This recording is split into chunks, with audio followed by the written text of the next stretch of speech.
बिस्मिल्लाहिर्रहमानिर्रहीम। अस्सलाम वालेकुम नाज़रीन, आप यूट्यूब चैनल देख रहे हैं। मैं इमरान खान हूँ। पहली खबर तो ये है कि इम्पोर्टेड वज़ीर आज़म ने एतराफ़ जुर्म शुरू कर दिया है।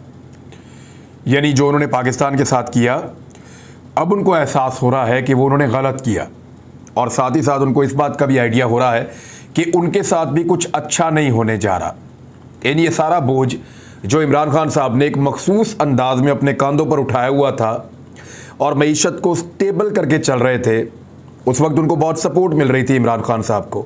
कौन कौन सी सपोर्ट जो इमरान खान साहब के दौर में मईशत को मिल रही थी और शहबाज शरीफ के दौर में निकल गई है, वो भी मैं आपको भी बताता हूँ। उसकी कुछ मिसालें हैं, आपके सामने रख देता हूँ। लेकिन शहबाज शरीफ साहब के साथ सीरियस प्रॉब्लम ये हो गया कि वो जिस लालच के साथ इक़्तिदार में आए थे, तो उनको पता चला है कि ये ज़्यादा मुश्किल काम है। अगर वो जेल काट लेते, गिरफ्तार हो जाते या केसेस का सामना कर लेते तो शायद वो आसान था। वज़ीर आज़म बनने के बाद उनकी हालत दुबली हो गई है, और हालत पतली होने के बाद अब वो एतराफ़ जुर्म कर रहे हैं। एक चलते फलती इकॉनमी को, एक हंसते बसते मुल्क को उन्होंने कहाँ से कहाँ पहुँचा दिया। आज हमारे पास तेल और गैस के लिए पैसे नहीं हैं, ये शहबाज शरीफ साहब कह रहे हैं।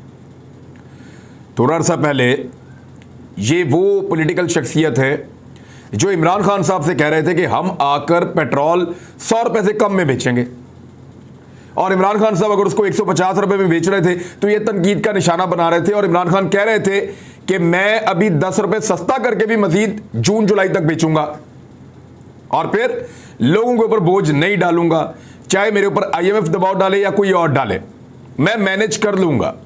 क्योंकि इकॉनमी में उनको बहुत सारे फैक्टर्स सपोर्ट कर रहे थे। फॉरेन रेमिटेंसेस सपोर्ट कर रहे थे, टैक्स कलेक्शन बहुत ज़्यादा बढ़ रही थी, वो सपोर्ट कर रहा था। इमरान खान साहब को जो है वो एक्सपोर्ट्स पाकिस्तान की बढ़ रही थी, वो सपोर्ट मिल रही थी। IT का शोबा आगे जा रहा था, वो सपोर्ट मिल रही थी। ओवरसीज पाकिस्तानी जो है रोशन डिजिटल अकाउंट के अंदर पैसे भेज रहे थे, वो भी सपोर्ट मिल रही थी। लेकिन PMLN के दौरे हुकूमत में वो सपोर्ट तो अपनी जगह, जो मईशत बड़ी मुश्किल से स्टेबल हुई थी, उसको झटका ऐसा लगा कि वो अभी तक खड़ी नहीं हो पा रही। और खड़ी नहीं हो पा रही, उसके ऊपर कुछ स्टेटमेंट्स हैं, वो मैं आपके सामने रखता हूं। उमर अयूब साहब ने कुछ बातें की हैं, कुछ बातें जो हैं वो हमाद अजहर ने की हैं, और कुछ हकायक हैं जो आपके सामने अभी आ जाएंगे, और वो हुकूमती दादोशुमार मेरे नहीं हैं। शहबाज शरीफ साहब ने पहला एतराफ़ जुर्म ये किया कि आज हमारे पास तेल और गैस के लिए पैसे नहीं हैं, हमने मुल्क को दिवालिया कर दिया है। ये शहबाज शरीफ साहब का कहना है, अपने मुंह से कह रहे हैं एक तकरीब में कि हमने मुल्क को दिवालिया कर दिया है, आज हमारे पास तेल और गैस के लिए पैसे नहीं हैं। हालांकि इल्जामात वो इमरान खान साहब के दौर पर डालते हैं, लेकिन शहबाज शरीफ साहब मिन्नत तरला क्या कर रहे हैं, जरा इस पर जरा गौर करें। यानी सठिया गए हैं। वो ये कह रहे हैं कि एक पार्टी आए तो उसे टन्योर पूरा करने दिया जाए, और उसके गोल्स जो हैं वो पूरे करने दिए जाएं, और फिर उसके गोल्स को तब्दील ना कर सकें बाकी लोग, तो आइए आकर माशी इस्तेहकाम के लिए सियासी इस्तेहकाम पैदा करते हैं। ये कौन कह रहा है? ये तो एतराफ़ जुर्म है। थोड़े दिन पहले इमरान खान साहब की हुकूमत थी, उनके अपने गोल्स थे जो उन्होंने सेट किया हुआ था, उनके मुताबिक वो मुल्क को चला रहे थे, और वही इक़दामात ले रहे थे जिनके ज़रिए से, जिस फार्मूला के ज़रिए से वो मुल्क को आगे लेकर जाना चाहते थे। तो उस वक्त उनकी हुकूमत को गिरा दिया गया, जिसको आज शहबाज शरीफ साहब खुद बुरा कह रहे हैं। उस वक्त उनकी हुकूमत के खिलाफ अदम इस्तेहकाम पैदा किया गया, जिसकी आज शहबाज शरीफ साहब बात कर रहे हैं। इमरान खान की हुकूमत के खिलाफ लॉन्ग मार्चेस किए गए, धरने दिए गए, प्रोटेस्ट किए गए, उनको परेशान किया गया, जिसके ऊपर आज शहबाज शरीफ साहब कह रहे हैं कि वो गलत था। और फिर उनकी अच्छी खासी इकॉनमी को आकर ऐसे डेंट डाले गए कि 20 अरब डॉलर से मुल्क के ज़खायर 9.7 अरब डॉलर से भी कम हो गए हैं। ये इन्होंने आकर किया है। वो कहते हैं ये नहीं होना चाहिए, यानी अगर ये हुकूमत में हो तो कुछ नहीं होना चाहिए, अगर कोई और हुकूमत में हो तो ये जितनी मर्जी हुल्लड़बाजी करें, जितना मर्जी शोर शराबा करें, जितना मर्जी बिला जवाज एहतजाज करें। यानी इमरान खान के दौर में जो महंगाई थी, उस पर महंगाई मार्च हुआ, उसका दौर ख़त्म हुआ, उससे ज़्यादा महंगाई आ गई। ये क्या किया अपने मुल्क के साथ, और जो करने वाले हैं ना, उनका तो बहुत शुक्रिया।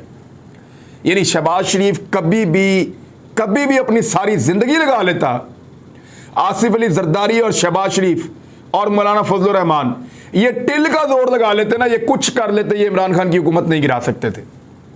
ये इमरान खान को भी पता है और इन तीनों को भी पता है, ये कभी इमरान खान की हुकूमत नहीं गिरा सकते थे। गिराने वालों ने गिराई है, जो हमेशा गिराते हैं उन्होंने गिराई है, जो हमेशा बनाते हैं उन्होंने बनाई है।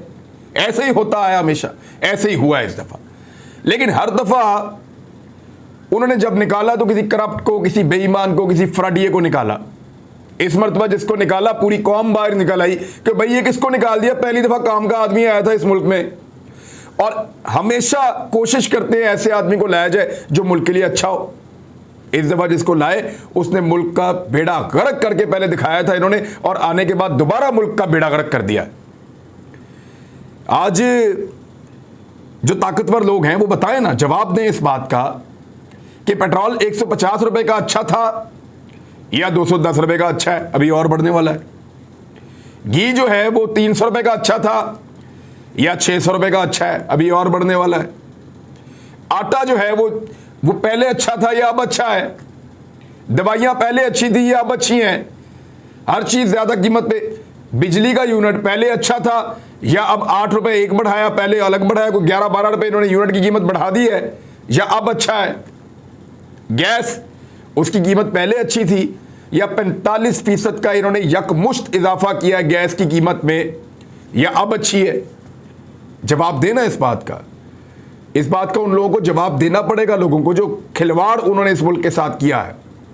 और वो लोग जो जमानतों पे हैं, वो लोग जो मुल्जिमान हैं, वो लोग जिन पे करप्शन के संगीन इल्जामात हैं, वो लोग जो आज तक मनी ट्रेल नहीं दे सके, वो लोग जो करप्ट हैं, वो लोग जिनके ऊपर केसेस चल रहे हैं, उनको लाके हुकूमत में बैठा दिया।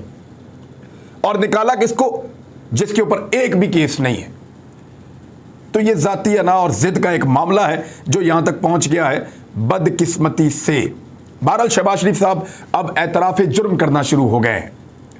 आज हमारे पास तेल और गैस के लिए पैसे नहीं हैं, हमने मुल्क को दिवालिया कर दिया है। बहुत शुक्रिया मियां साहब, मुल्क को दिवालिया करने के बाद अगर और कोई कसर रह गई है तो वो भी आप निकाल लें और उसके बाद आप इलेक्शन अनाउंस कर लें।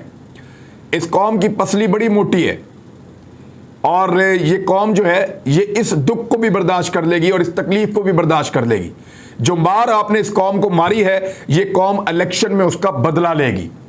चाहे आप इलेक्शन आज करवाएं, चाहे आप इलेक्शन 1 साल के बाद करवाएं, ये कौम बदला लेगी। और मेरी इंफॉर्मेशन के मुताबिक अक्टूबर में इलेक्शन हो जाएंगे, क्योंकि कोई भी इतना रिस्क बड़ा नहीं ले सकता कि नवंबर वाली तैनातियां जो हैं वो ऐसे हुक्मरानों से कराएं जिन्होंने पाकिस्तान का बेड़ा गर्क करके रख दिया है। ऐसे लोगों से कराएं जो नॉन करप्ट हैं, जिनके ऊपर आलमी अखबारात के अंदर, दुनिया भर के अंदर खबरें छपी हुई हैं। ऐसे बंदों से इतने अहम तरीन ओहदों की तैनातियां करवाना पाकिस्तान की तौहीन होगी, उन ओहदों की तौहीन होगी। लोग ये समझते हैं। रिटायर फौजी जो है उनमें बेचैनी है, इदारों के अंदर जो लोग मौजूद हैं उनके अंदर बेचैनी है कि ये क्या कर दिया है पाकिस्तान के साथ। एक बदकिस्मती है मुल्क की, जिन्होंने कर दिया उन्होंने कर दिया। और जब ये हुकूमत आई थी बड़ी तारीफ की गई थी। जब ये हुकूमत आई थी तो ये कहा गया था कि कमाल काम कर दिया इन्होंने, और इनके आने के बाद डॉलर भी सेट हो गया और मार्केट भी सेट हो गई। तो अब देना जवाब, डॉलर किधर है? 4 रुपए 25 पैसे कीमत कल बढ़ी है एक दिन के अंदर। देना इसके ऊपर जवाब, बताएं आप। ये बताएं कि ये जो इस्तेकाम आ रहा था स्टॉक मार्केट में, मार्केट कहां जा रही? रोजाना मंदी नीचे से नीचे जाती है। उधर शौकत तरीन साहब का तरला मिन्नत किया ताकतवर हल्कों ने, और उनको ये कहा गया कि जनाब मदद करें।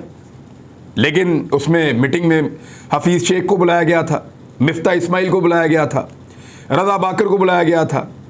तो उन्होंने कहा कि हमारी हुकूमत होती ना तो नौबत यहाँ तक ना आती। मैं साफ बता रहा हूँ, यानी शौकत तरीन ने बड़ा क्लियरली द रिपोर्टर प्रोग्राम में इंकशाफ किया कि कुछ हफ्ते कबल मुख्तदर हल्कों ने मुझे मिफ्ता इस्माइल की मौजूदगी में मीटिंग में बुलाकर कहा कि हुकूमत के साथ मिलकर IMF को राज़ी करें, और मैंने साफ इनकार कर दिया। मैं उनकी बात नहीं माना। उन्होंने ये बताया कि मैंने ये कहा कि हमारी हुकूमत होती तो ये नौबत कभी ना आती। और ये उससे पहले यही शख्सियत यानी शौकत तरीन साहब ये जाकर ताकतवर हल्कों को ये बता चुके थे। इवन इमरान खान साहब ने आर्मी चीफ को आगाह किया, और उसके बाद बाकायदा इनको भिजवाया गया, इन्होंने जाकर वहाँ ब्रीफिंग दी और बताया कि अगर कोई एडवेंचर इस मुल्क के साथ किया गया, बड़ी मुश्किल से इकॉनमी को स्टेबल किया है, ये एकदम डिप डाउन हो जाएगी, इसकी कमर टूट जाएगी, ना कीजिएगा, ऐसा कोई तजर्बा ना होने दें मुल्क में। लेकिन वो न्यूट्रल थे, उनके न्यूट्रल होने की वजह से पाकिस्तान यहाँ तक पहुँच गया और उन्होंने कहा कि अब बुरी हुकूमत ले आए तो मैं मदद करने के लिए तैयार हूँ, इस इम्पोर्टेड सरकार की तो मदद मैं नहीं करूँगा। शौकत तरीन जैसा बेहतरीन आदमी भी अड़ गया, उन्होंने कहा मैं होता तो ये ना होने देता, लेकिन आपने हमें निकाला है तो इस इंपोर्टेड सरकार की कोई मदद नहीं करूंगा, साफ जवाब देकर आया। और साथ ये भी कहा कि अगर आप अबूरी हुकूमत अभी ले आए निगरान सेटअप, तो मैं उनकी मदद करने के लिए तैयार हूं, उनको पूरी मदद दूंगा। इसके अलावा एक और खबर है और उसमें बड़ा क्लियरली जो है वो उन्होंने कह दिया उमर अयूब साहब ने, और उन्होंने कहा कि एनर्जी सेक्टर किसी भी वक्त गिर सकता है। हुकूमत की जो हिकमत अमली है इंतहाई बदतरीन है, बद इंतज़ामी की एक मिसाल बन चुकी है ये हुकूमत, और किसी भी वक्त ये पूरा का पूरा सिस्टम धड़म से बैठ जाएगा और पाकिस्तान को नाकाबिले तलाफी नुकसान पहुंचेगा। शहबाज शरीफ का एक अजीबोगरीब स्टेटमेंट सुने, उन्होंने कहा हमारे मुल्क के साथ बड़ा जुल्म किया गया है, मुल्की कोयले के होते हुए इंपोर्टेड कोयले के प्लांट लगाए गए हैं। और मियाँ साहब खुदा का वास्ता, आपके हाथ जोड़ के आपको मना किया था कि साहिवाल में इंपोर्टेड कोयले का कोल पावर प्लांट ना लगाएं, लेकिन आप बजिद थे कि मैंने लगाना है, पता नहीं कौन सी आप लोगों को कमीशनें मिलती हैं उनके अंदर। जबरदस्ती इतना महंगा कोयले का प्रोजेक्ट लाके साहिवाल में लगाया, साहिवाल का पूरा एनवायरनमेंट तबाह करके रख दिया, और साहिवाल में पावर प्लांट लगा के जो ज़रूरी ज़मीन है उसको ज़ाया किया, और 35 रुपए यूनिट वो बिजली आज बना रहा है। उसका सालाना नुकसान जो है वो 140 अरब रुपए है। मियां शहबाज शरीफ साहब, ये आपने किया था जुर्म, ये गुनाह आपका था जिसकी सजा ये कौम भुगत रही है, और आप बैठ के वहां पे लेक्चर दे रहे हैं और आप बैठ के ये कह रहे हैं कि ये क्यों किया गया। ओ भाई, आपने किया, आपने जवाब देना है, ना हमने किया, ना हमने इसका जवाब देना, ना किसी और हुकूमत ने किया, ना किसी और हुकूमत ने इसका जवाब देना है। ये जो इंपोर्टेड कोयले के महंगे तरीन मंसूबे लगाए हैं, ये शहबाज शरीफ और नवाज शरीफ साहब ने लगाए हैं, और उनकी वजह से महंगी बिजली बनती है। पाकिस्तानी कोयला इस्तेमाल इन्होंने नहीं किया और उसके पावर प्लांट इन्होंने नहीं लगाए। दूसरी जानिब एक पेपर आजकल पेश कर रहे हैं लोग मार्केट में कि ये IMF के साथ पाकिस्तान तहरीक इंसाफ का मुआहदा है और इसके मुताबिक पेट्रोलियम मसनूआत की कीमतें बढ़ानी थी। ये पेपर बिल्कुल गलत है, ये मुआहदा नहीं है, ये सिर्फ एक मुबैना तौर पे उनकी रिपोर्ट है IMF की, ये मुआहदा नहीं है। वो मुआहदा लेकर आए कहाँ, उसके अंदर लिखा हुआ है कि पेट्रोल की कीमत बढ़ानी है। वो एक रिपोर्ट है जिसको वो शो कर रहे हैं। डॉलर इस वक्त 207 रुपए तक पहुंच चुका है। आप अंदाजा करें कि बिजली कितनी महंगी होने वाली है, अंदाजा करें कि पेट्रोल और कितना महंगा होने वाला है। और इस सूरत हाल में भी इनको फिक्र पब्लिक की नहीं है, इनको फिक्र इस बात की है कि पंजाब का ज़िमनी इंतखाब कैसे जीतना है। हमजा शहबाज और आसिफ अली जरदारी बैठ के मीटिंग कर रहे हैं, उधर सिचुएशन बड़ी अजीब हो गई है। मुस्लिम लीग नून का कोई भी वर्कर पाकिस्तान तहरीक इंसाफ से आने वाले लोगों को वोट ही नहीं डालना चाहता। यानी यहाँ पंजाब में, लाहौर में, इधर उधर आप देख लें, जितने भी लोग हैं, चाहे असद खोखर है, चाहे वो ओन चौधरी का भाई है, चाहे ये दीगर चौहान है, नज़ीर चौहान है, या बाकी लोग हैं, अलीम खान, ये लोग अगर इलेक्शन में खड़े होते हैं तो PMLN का वोटर कहता है जी इनके खिलाफ हमने सियासत की इतना लंबा अरसा, ये हुकूमत में रहे, हम अपोजिशन में मारे खाते रहे, ये लोटे आज इधर आगे, हम इन्हें वोट नहीं डालेंगे।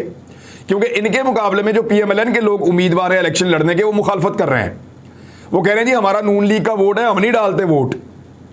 दूसरा, इस वक्त शेर का जो कैंडिडेट है, शेर का जो निशान है वो वैसे ही कमज़ोर है।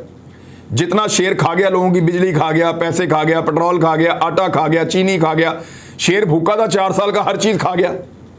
तो शेर के निशान से वैसे ही सारे डर रहे हैं। दूसरा प्रॉब्लम ये है, तो अब ये लोग जब शेर का निशान लेकर आएंगे, एक तो PMLN का वोटर इनको वोट नहीं डालेगा, दूसरा लोटे के इमेज के साथ इलेक्शन लड़ना बहुत मुश्किल हो जाता है। ये तो हल्कों में निकल नहीं पा रहे, तो इलेक्शन कैसे लड़ेंगे।